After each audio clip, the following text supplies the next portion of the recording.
क्या आपने कभी ऐसा महसूस किया है कि आपकी जिंदगी की नाव डूबने वाली है? चारों ओर समस्याएं हैं, परिवार की चिंता, आर्थिक तंगी, बीमारी, भविष्य का डर, और ऐसा लगता है जैसे परमेश्वर चुप है।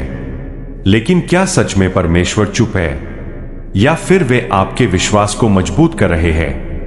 आज हम बाइबल की एक ऐसी सच्ची घटना जानेंगे जिसने हजारों लोगों के जीवन को बदल दिया। यह कहानी है यीशु ने तूफान शांत किया, और इस कहानी का संदेश है, डर नहीं, विश्वास रखो। पूरा दिन प्रभु यीशु लोगों को परमेश्वर के राज्य की शिक्षा दे रहे थे। वे बीमारों को चंगा कर रहे थे, टूटे हुए लोगों को आशा दे रहे थे, और लोगों को प्रेम का मार्ग दिखा रहे थे। शाम हो चुकी थी, सूरज धीरे धीरे अस्त हो रहा था, आसमान सुनहरे रंग में बदल चुका था। यीशु ने अपने शिष्यों की ओर देखा और कहा, आओ हम झील के उस पार चलें।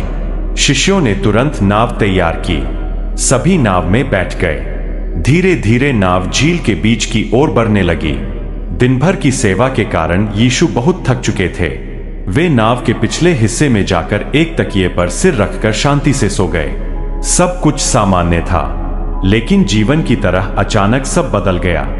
कुछ ही मिनटों में आसमान काले बादलों से भर गया। तेज हवाएं चलने लगीं, लहरें ऊंची होती चली गईं।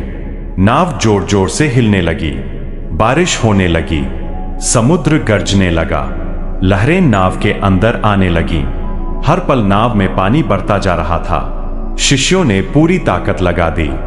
वे पानी बाहर फेंकने लगे, नाव को संभालने लगे, लेकिन तूफान उनकी ताकत से कहीं बड़ा था। याद रखिए, इन शिष्यों में कई अनुभवी मछुआरे थे। उन्होंने पहले भी अनेक तूफान देखे थे, लेकिन इस बार वे भी डर गए। क्यों? क्योंकि कुछ तूफान मनुष्य की ताकत से नहीं, केवल परमेश्वर की सामर्थ्य से शांत होते हैं। सबसे आश्चर्य की बात, यीशु अभी भी सो रहे थे।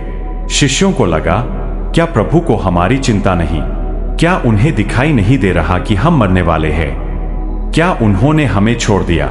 क्या आपने भी कभी ऐसा महसूस किया है? आप प्रार्थना करते हैं, लेकिन उत्तर नहीं मिलता। आप रोते हैं, लेकिन परिस्थितियां नहीं बदलती। ऐसा लगता है जैसे परमेश्वर चुप है। लेकिन याद रखिए, परमेश्वर का शांत रहना उनकी अनुपस्थिति का प्रमाण नहीं है। वे सब कुछ देख रहे होते हैं। वे सही समय का इंतजार करते हैं। आखिरकार शिष्य दौड़कर यीशु के पास पहुंचे। उन्होंने उन्हें जगाया।